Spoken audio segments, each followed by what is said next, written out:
அஸ்ஸலாமு அலைக்கும் வணக்கம். இலங்கை ஆசிரியர் சேவையிலுள்ள ஆசிரியர்களுக்கான வினைத்திறன் தடை தாண்டல் பரீட்சைகளுக்கு தோற்றவுள்ள ஆசிரியர்களுக்கு வழிகாட்டும் வகையில் இந்த வீடியோவை பதிவிடுகின்றேன். அந்த வகையில் ஆசிரியர் சேவையின் முதலாவது தடை தாண்டல் பரீட்சையான EB1 பரீட்சைக்கு தயார்படுத்தும் வகையில் பாட உள்ளடக்கங்களை பகுதி பகுதியாக வெளியிடுகின்றேன். இந்த வீடியோவை பார்வையிட்ட பின்னர் டிஸ்கிரிப்ஷனில் உள்ள லிங்க் ஊடாக நீங்கள் ஆன்லைன் மூலம் மாதிரி வினாக்களுக்கு தோற்றி உங்களை நீங்களே பரிச்சயப்படுத்திக் கொள்ளவும் முடியும். தொடர்ச்சியாக எமது வீடியோக்களை பார்வையிட வீடியோவை லைக் செய்வதுடன் அருகிலுள்ள பெல் ஐக்கனை கிளிக் செய்து எஜிஇன்ஃபோ யூடியூப் சேனலை சப்ஸ்கிரைப் பண்ணிக்கொள்ளுங்கள். EB1 பரீட்சைக்கான முதலாவது மொடியூல் ஆசிரியர் வான்மைத்துவம் மற்றும் தேசிய ஆசிரியர் தேர்ச்சி கட்டமைப்பு எனும் தலைப்பில் அமைந்துள்ளது. அந்த வகையில் முதலாவதாக தேசிய ஆசிரியர் தேர்ச்சி கட்டமைப்பின் அறிமுகம் எனும் தலைப்பில் உள்ள விடயங்களை இந்த வீடியோவில் நாங்கள் பார்க்க இருக்கின்றோம். அதில் நாங்கள் பார்க்க இருக்கின்ற விடயம் என்னவென்றால், முதலாவது தேசிய ஆசிரியர் கல்வி மற்றும் தேர்ச்சி கட்டமைப்பு என்றால் என்ன என்று பார்க்க இருக்கின்றோம். இரண்டாவதாக தேர்ச்சி என்றால் என்ன, ஆசிரியர் தேர்ச்சி என்றால் என்ன என்பது தொடர்பாக பார்க்க இருக்கின்றோம். மூன்றாவதாக அறிவு, திறன், மனப்பாங்கு போன்ற எண்ணக்கருக்களும். நான்காவதாக விழுமியங்கள். அடுத்ததாக கற்பித்தல் திறன்கள், கற்றல் கற்பித்தல் செயற்பாடுகளில் ஆசிரியர்கள் எதிர்கொள்ளும் சவால்கள் மற்றும் ஆசிரியர் தேர்ச்சி கட்டமைப்பின் தேவை, அதன் முக்கியத்துவம் என்ன என்பது தொடர்பாகவும் இந்த வீடியோவில் நாங்கள் பார்க்க இருக்கின்றோம். இது EB1 உள்ள முதலாவது பாட உள்ளடக்கத்தில் அடங்கியுள்ள விடயங்களாகும். தேசிய ஆசிரியர் கல்வி மற்றும் தேர்ச்சி கட்டமைப்பு என்றால் என்ன என்று பார்த்தால், கல்வித்தரத்தை மேம்படுத்துவதற்கும் ஆசிரியர்களின் தொழில்சார் வான்மையை உறுதிப்படுத்துவதற்கும் தேசிய மட்டத்தில் உருவாக்கப்பட்டு பின்பற்றப்படுகின்ற தேர்ச்சி கட்டமைப்பே ஆசிரியர் கல்வி மற்றும் தேர்ச்சி கட்டமைப்பு என்று அழைக்கப்படும். இதில் தேர்ச்சி என்பது ஒருவர் கற்ற அறிவு, திறன்கள், மனப்பாங்கு மற்றும் விழுமியங்களை நடைமுறையில் சரியாக பயன்படுத்தி ஒரு செயலை வெற்றிகரமாக செய்யும் ஆற்றலை தேர்ச்சி என்று அழைக்கப்படும். அதாவது அவர் கற்றுக்கொண்டிருக்கின்ற அறிவு, திறன், மனப்பாங்கு மற்றும் விழுமியங்களை நடைமுறையில் அதை சரியாக பயன்படுத்தி கொள்ளக்கூடிய ஒரு ஆற்றலை கொண்டிருக்கிறது தான் இங்கு தேர்ச்சி என்று அழைக்கப்படுகின்றது.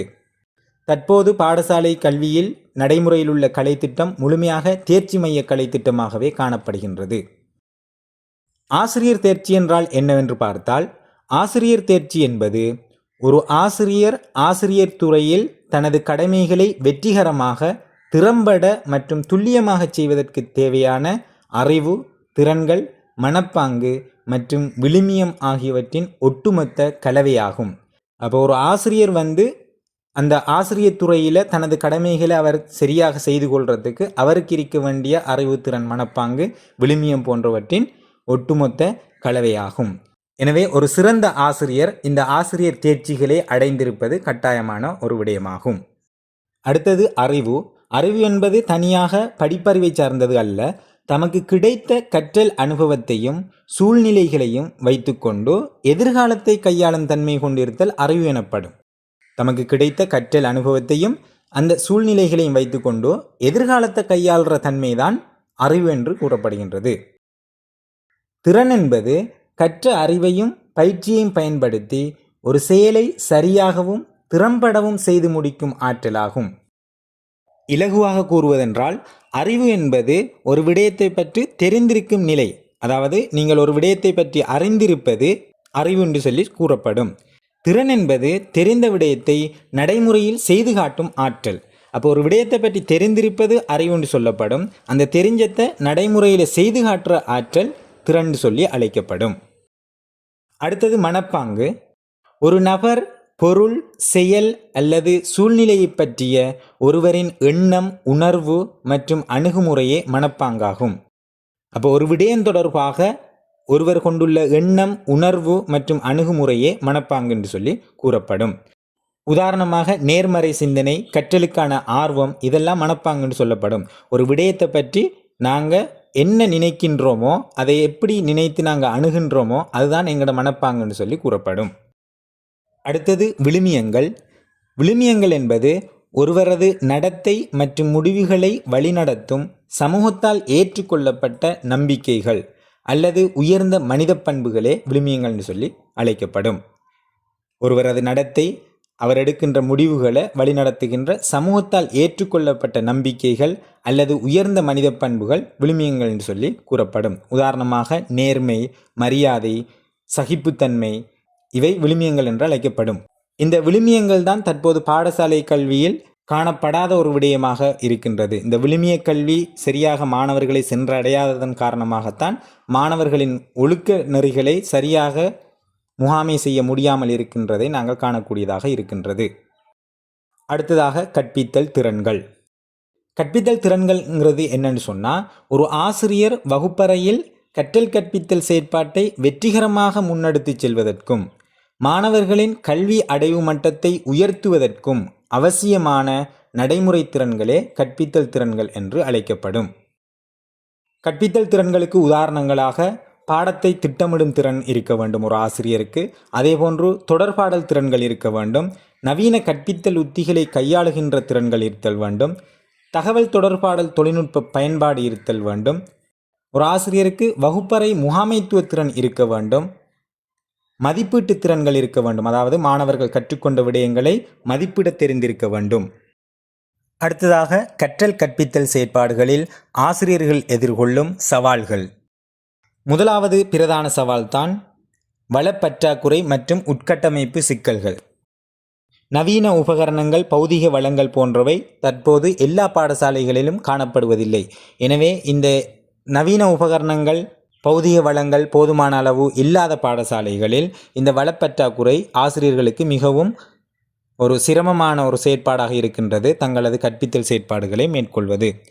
இரண்டாவது விடயம் மாணவர் பன்முகத்தன்மை மற்றும் வேறுபட்ட கற்றல் வேக திறன்கள். ஒரே வகுப்பறையில் வெவ்வேறு கற்றல் திறன்கள் கொண்ட மாணவர்கள் காணப்படுவார்கள். உளவியல் ரீதியாக, சமூக பொருளாதார பின்னணி காரணமாக மாணவர்கள் பல்வேறு திறன்களை கொண்டிருப்பார்கள். சில மாணவர்கள் நவீன தொழில்நுட்பத்தை பயன்படுத்தி கற்கக்கூடிய ஆற்றல்களை கொண்டிருப்பதனால் கற்றல் வேகத்திறன் அதிகம் கொண்டவர்களாக காணப்படுகின்றார்கள். இவ்வாறு பல திறன்களை கொண்ட மாணவர்கள் காணப்படுவதனால் அவர்களுக்கு கற்பித்தலை திட்டமிட்டு நடைமுறைப்படுத்துவதில் ஆசிரியர்கள் சவால்களை எதிர்கொள்கின்றார்கள். மூன்றாவது சவால் என்னவென்று பார்த்தால் பாடத்திட்ட சுமை மற்றும் கால எல்லை சவால்கள். குறிப்பிட்ட காலப்பகுதிக்குள், நிர்ணயிக்கப்பட்ட காலப்பகுதிக்குள் முழுமையாக ஒரு பாடத்திட்டத்தை நிறைவு செய்ய முடியாது ஆசிரியர்கள் சிரமப்படுகின்றார்கள். தற்போது பரீட்சை மைய கல்வி காணப்படுவதனால் பாடசாலைகளில் பரீட்சைக்கு மாணவர்களை தயார்படுத்துவதிலே காலம் செல்கின்றது. செயற்பாட்டு ரீதியான கற்பித்தல்கள் இடம்பெறுவதில்லை. இதற்கான போதுமான கால அளவும் ஆசிரியர்களுக்கு வழங்கப்படுவதில்லை. இதுவும் மாணவர்களுக்கு உரிய கற்பித்தலை ஆசிரியர்கள் மேற்கொள்வதில் சிரமங்களை மேற்கொள்ளக்கூடியதாக இருக்கின்றது. நான்காவது விடயம் ஒழுக்காற்று மேலாண்மை சவால்கள். தற்போது வகுப்பறைகளில் அதிகமான மாணவர்களை கொண்ட வகுப்பறைகள்தான் இலங்கை பாடசாலை சூழலில் காணப்படுகின்றது. எனவே அங்கு அதிகமான மாணவர்களை கொண்டு கற்பிக்கும் வேளைகளில் மாணவர்களில் எல்லா மாணவர்களிலும் கவனத்தை எடுப்பதில் ஆசிரியர்களுக்கு சிரமம் ஏற்படுகின்றது.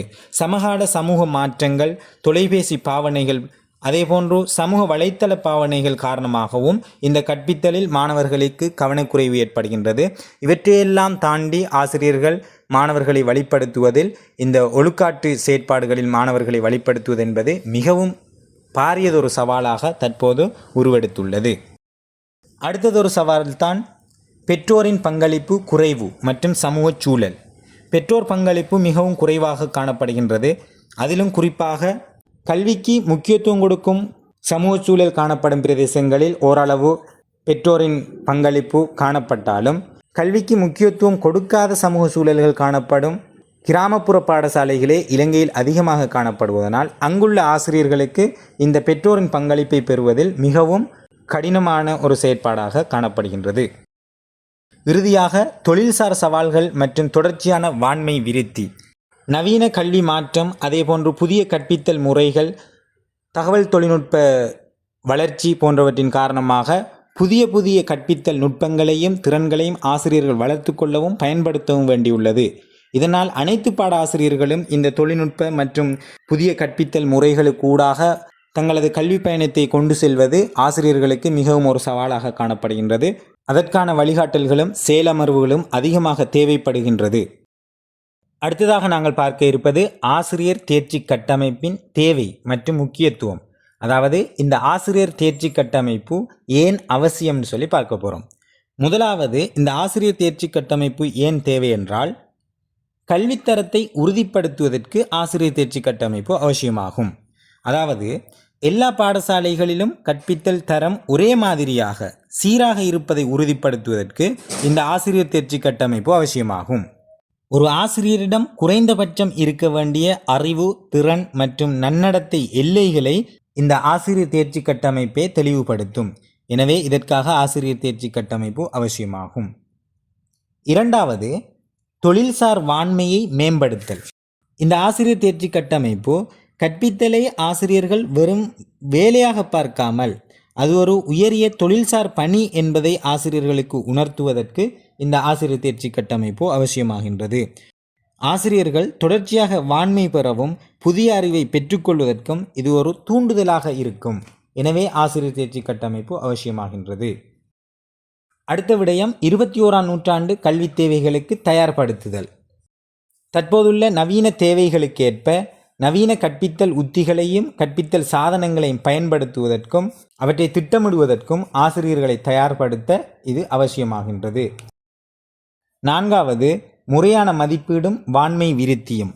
ஆசிரியர்களின் திறமைகளை அளவிடுவதற்கும் அவர்களின் பலவீனங்களை அடையாளம் கண்டு செயலமர்வுகளை திட்டமிடுவதற்கும் இந்த ஆசிரியர் தேர்ச்சி கட்டமைப்பு அவசியமாகும். ஐந்தாவது விடயம், மாணவர்களின் கல்வி அடைவு மட்டத்தை உயர்த்துவதற்கு இந்த ஆசிரியர் தேர்ச்சி கட்டமைப்பு அவசியமாகின்றது. திறமையான ஆசிரியர்களால் மட்டுமே மாணவர்களை சரியான முறையில் வழிநடாத்த முடியும்.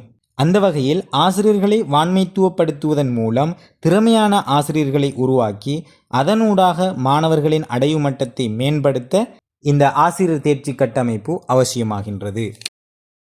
தொடர்ச்சியாக ஆசிரியர் வாண்மைத்துவ பரீட்சைக்கான வழிகாட்டலை அடுத்த வீடியோவில் எதிர்பாருங்கள். கீழே டிஸ்கிரிப்ஷனில் உள்ள லிங்கூடாக ஆன்லைன் பரீட்சையில் நீங்கள் தோற்றுவதன் மூலம் தற்போது கற்ற விடயங்களில் உங்களது ஆற்றல் எந்த அளவுக்கு உள்ளது என்பதை நீங்களே பரிசோதித்து கொள்ள முடியும். எனவே அதனையும் செய்து பாருங்கள். வீடியோ தொடர்பான உங்களது கருத்துக்களை கொமெண்ட் பகுதியில் பதிவிடுங்கள்.